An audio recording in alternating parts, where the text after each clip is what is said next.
Hi, and welcome to the Five Phases. My name is James O'Sullivan, and this is an element, a part of the diploma in Tuena, or the certificate in Tuena.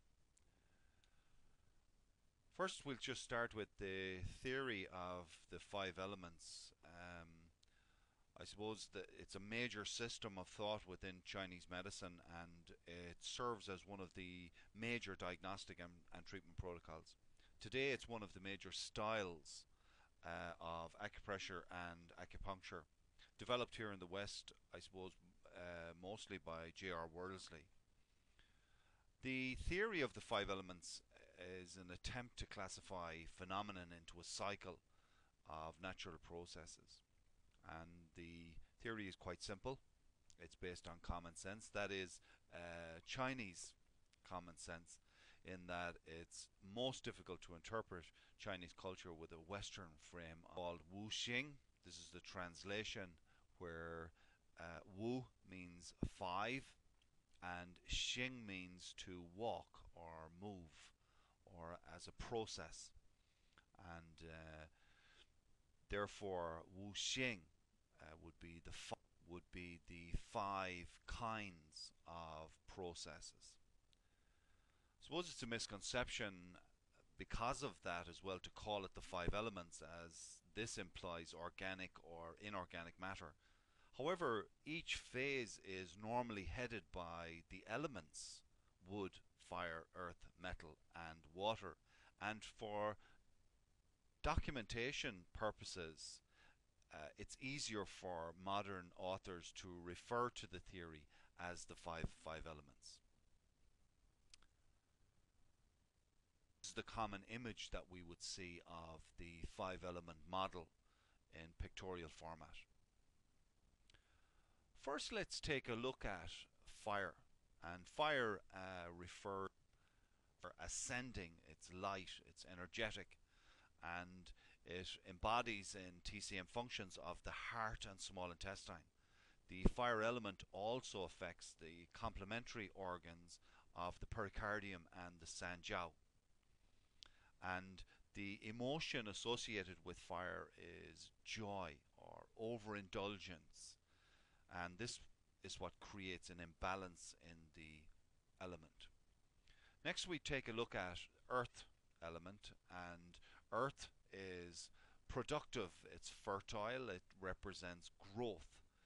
The earth element represents the or relates to the spleen and stomach, and the stomach begins the process of digestion in Chinese medicine, and the spleen transforms and transports this energy that we get from the food and drink throughout our body.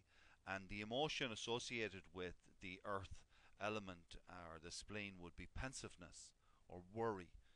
And this is what creates an imbalance in the spleen.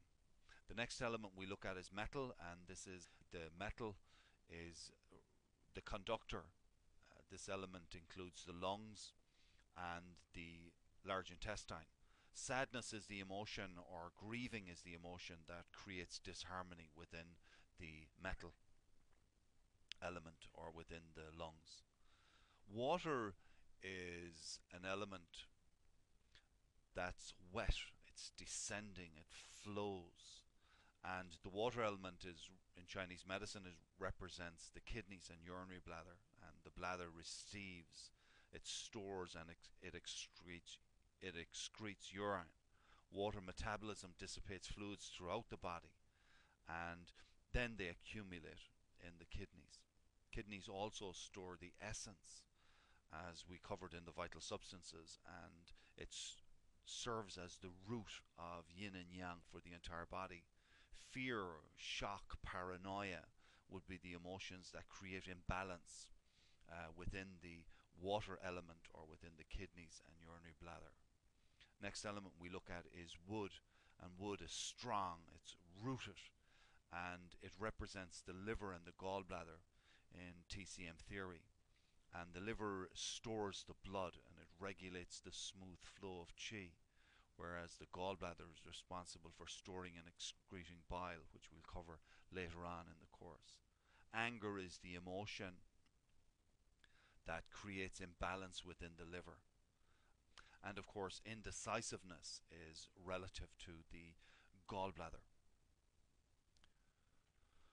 Within the theory of the five elements, there are four main relationships or ways in which the elements interact. One of these is the generating cycle, and this describes the ways in which each element serving as a mother promotes the growth and development of the following child element. More about this in class. The next cycle we look at is the controlling cycle, and this represents the grandparents, grandchild cycle, and it provides for a check and balance system among all of the elements. While this cycle, Earth, provides a control for water, and Earth, we can see, is also controlled by the wood element within the controlling cycle. More about this later. The overacting cycle is an imbalance between the controlling cycle, where the grandmother or grandparent element provides too much control over the grandchild and weakens the element. Within nature, you see water putting out fire, whereas Earth will soak up the water. An example of the overacting cycle would be the liver overacting on the spleen. In this case, you have an overactive wood element overacting on Earth, leading to disruptions of the digestive system. The next cycle we look at is the insulting cycle, and this is where we have imbalance within the controlling cycle, where the grandchild insults or returns the controlling force generated by the grandmother.